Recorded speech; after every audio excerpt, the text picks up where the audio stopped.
Did you guys watch the fights this weekend? I watched the Kamaru fight. Pretty awesome. That was great. Yeah. That was great. Yeah. Bro, he's unstoppable. Yeah.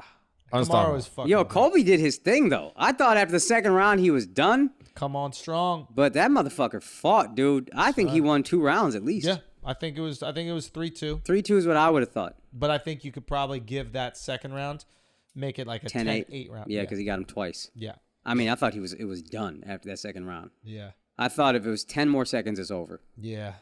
Yeah, it would have been. Yeah. It was close. But to do that and then win 2 out of the next 3 rounds is pretty fucking impressive. Listen, both of them won. This is what I love about UFC. You could lose and win. Mm-hmm. Like both of them lost.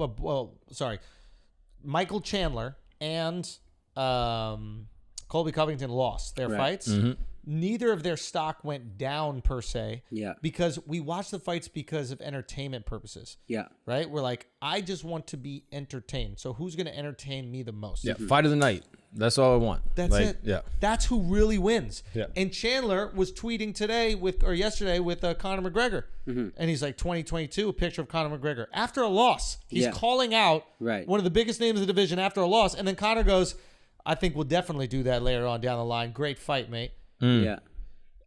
In boxing, you lose, you don't get to call people out. Right. You don't get to say who the next fight is. None of that shit. Yeah. Right? But in MMA, if you are entertaining, you hold the fucking cards. Nate Diaz holds the fucking cards because he's entertaining. Doesn't matter if he lost his last fight. Leon Edwards, the guy he fought, holds no cards. Yeah. Can't call out nobody. You think we can rationalize it easier because UFC has so many different components to it? You know what I mean? Like if you're up against like a wrestler, but you're an amazing striker and you just get like locked out, like armbar in the first round, it's like, all right, yeah. I mean, it's a bad matchup, blah, blah, blah. Whereas with boxing, it's like you throw punches, you get punched. Like that's all you do. So if you get knocked out, you got punched more than the other guy. Like it's one single thing. Yeah. So it's like a single metric. Whereas like with MMA, there's so many different variables into a fight where you're like, oh, well, technically like you can rationalize a loss a lot easier. Yeah, especially a decision loss. Right, exactly. Like with a decision loss to Nate, you almost look at it like if it kept going, he might got him. Right.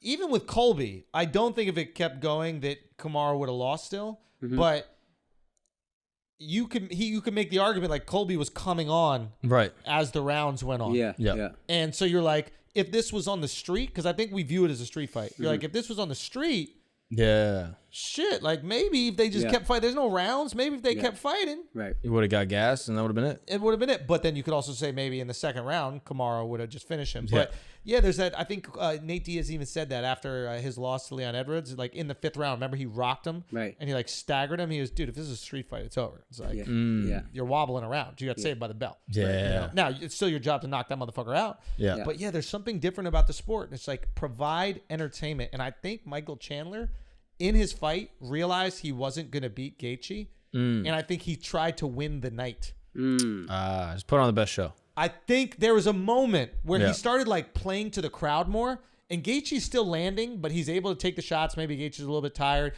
His legs starting to get chewed up, but he's really playing into the crowd and like inviting him in and going like. I think I saw that moment on Twitter when like he's getting fucking rocked in the face, and then he just charges back at him and like, let's go.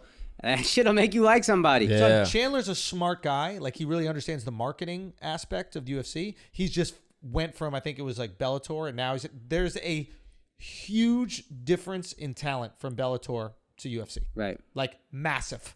Like UFC has really monopolized all the best fighters. Right. And it is a dip when you go into the other promotions. So that's why you see these guys struggle when they play there in the UFC. I mean, Ben Askren was a dominant fighter, then goes into the UFC. And he struggles, man. Yeah, he gets worked. And so there is a big difference. So, like, I think Chandler is realizing that, and he had an amazing first fight against, like, Dan Hooker. But then after that, Charles Oliveira knocks him out. Right. And then Justin Gaethje, it was a great fight, but Justin dominated him outside of the first round. But he understands, listen, I can get a big payday again as long as I just make this loss entertaining. Yeah. So I'm going to bleed. I'm going to swing. I'm going to make it look crazy. I'm going to be out there. And you know what? I get fucking paid. But if I get finished, at least I got finished in an exciting way. But if I don't get finished, I think I'm good. Maybe he lost a little bit Even of if you get finished, though, didn't Whitaker get finished by Izzy? And then he's coming back and he's getting like, they might have a rematch Yeah. He just built his name back up? He had to build his name back up. But that next fight with Whitaker was almost like he was back in a contender situation. Okay. And like he won a few of those fights. Right. And he won them in like really impressive fashion. Mm-hmm.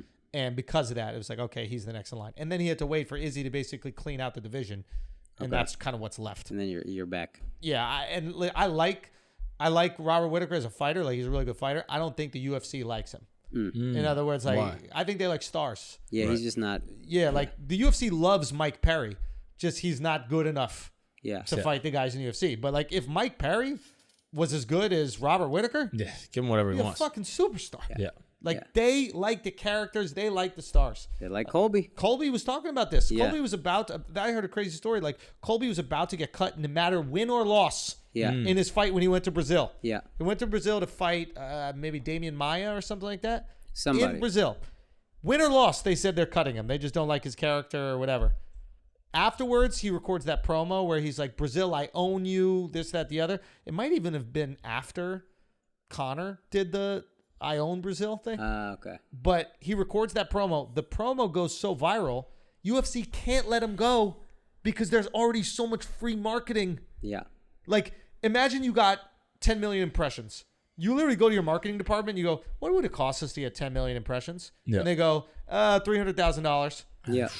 We go, okay, why don't we just keep him for one more $300 fight and $300,000 fight, and then we got it for free? Yeah. Or we sign him for 3 more fights. It's like, you have to create the buzz. Yeah. You know? And it's so funny. You see the fighters understand this and then just start to lean into it. Right. And there's very few fighters in the UFC that just go, hey, man, I just come to fight. I don't want to deal with the politics and all that shit.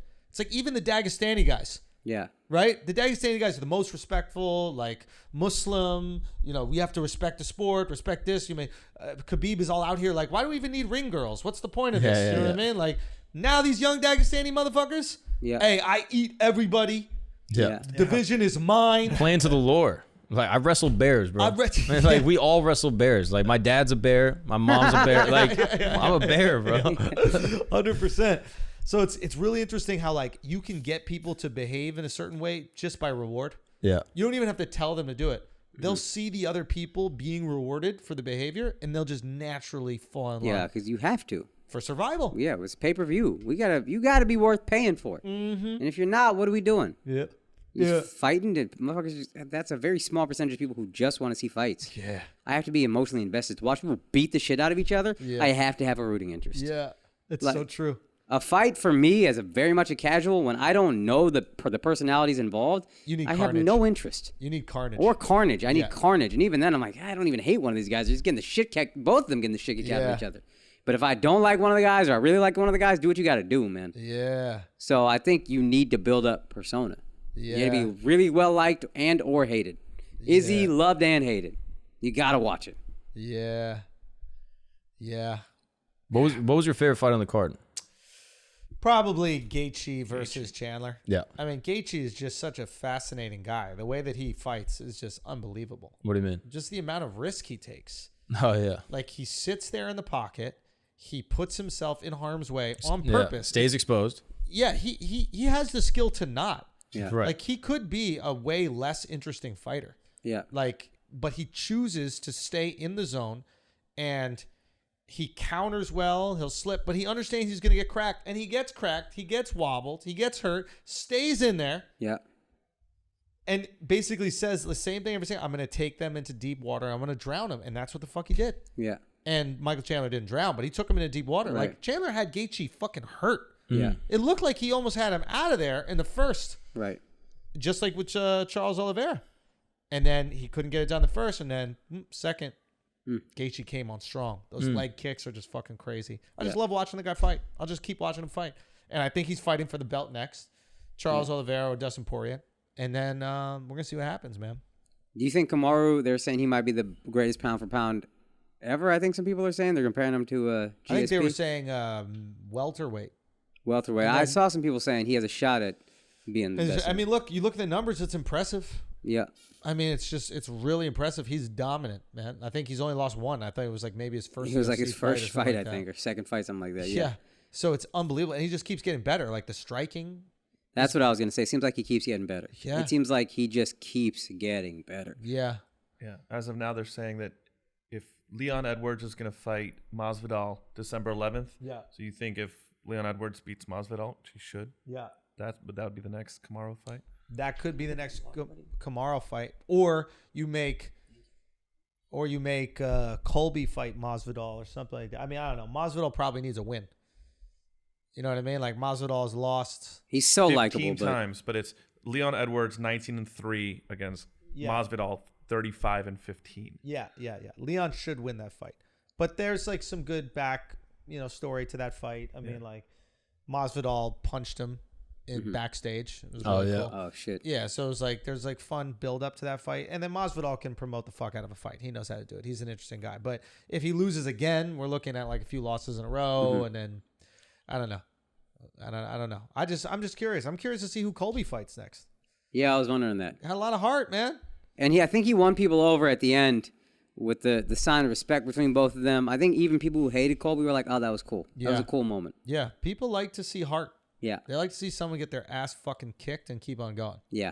You know? He did. Really? I mean, that's really what Rocky's all about, right? Yeah. The whole movie is based on this guy who gets his ass kicked and then just keeps on going. Yeah. And I think there's something relatable with that. Maybe in life, it's a metaphor for life. Life is mostly getting your ass kicked. Yeah. And then you just keep going, and you should win if you keep going. Yeah. But yeah, what a fucking card, man. It was just unbelievable. And then Canelo obviously fought.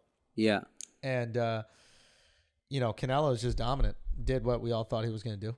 Yeah, but Plant was no slouch, right? Plant was nasty. No, good. He's good. But Canelo's just on a different level. And he's fighting so far above his weight class. Like, Canelo's just making it hard for himself. Yeah. Canelo started fighting, I think, at 154 pounds. I think he fought Floyd at 155. Floyd dominated him. Right. But, like, that will eventually be Floyd's greatest victory.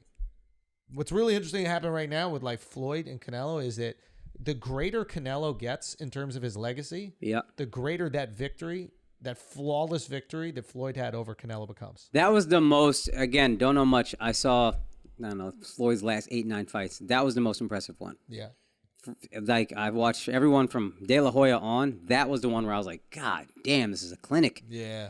But Canelo wasn't nearly the same fighter he is now, right? So they say. I mean, it seems like he's on a different level. Yeah, I think that's what happens when you fight Floyd. When you fight everyone else, you seem like you're on a different level.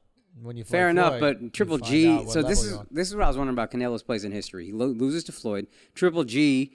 People thought he lost the first and second fight, right? Debatable.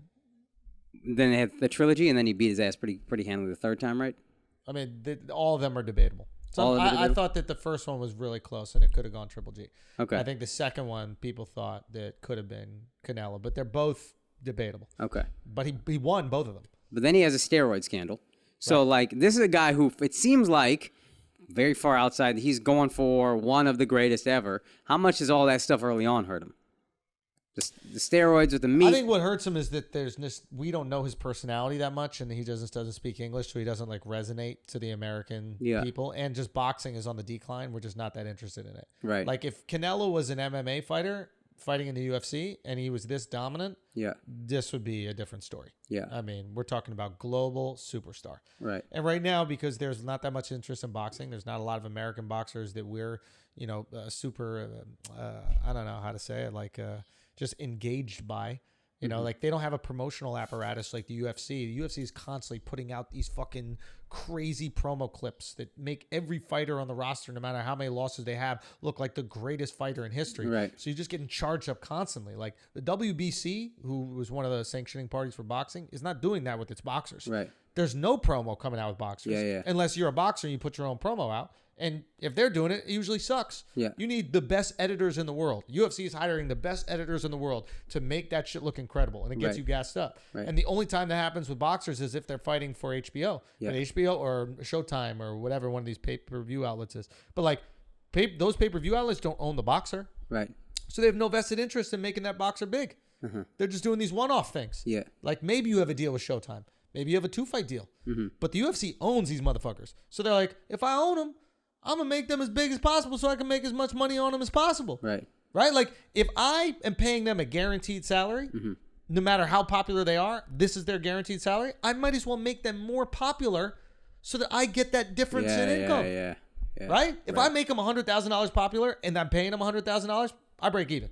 Uh-huh. This was pointless. Right. But if I have a $100,000 fighter, a guy who I'm paying $100,000 a fight, and they have a $500,000 interest, right. I just made $400,000. Yeah. Yeah. Get to cooking up clips. Yeah. It's like it's more exploitative, but it might be better for the fighter in the long run. That's the thing. It's way better for the fighter because you build your career out. Yeah. Like if I'm a fighter, I'm going with the UFC, even if they pay less. It's like Netflix. It's like everybody who's doing Netflix specials outside of Dave Chappelle is accepting less money to be on Netflix. And Netflix knows that, right? Because that's the golden goose. Yeah. Right? So you go, okay, I'll do it for far less than I would do on some other platform. But ideally, I get all these eyeballs, and then people want to see me on the road. And they want to see me do these other things. Right. You build your career that way. There are fighters that fight the UFC. You let the UFC build the fucking shit out of you. Even if you don't win, go fight in a lesser promotion for more money. You've become famous. Yeah. The UFC made you famous. You try to sell promotional stuff. Like, there's a couple fighters who actually get it. They're like, listen, I don't make that much fighting for the UFC, but they made me famous or gave me the opportunity to become famous, and then I can sell all these other things, sponsorships like crazy.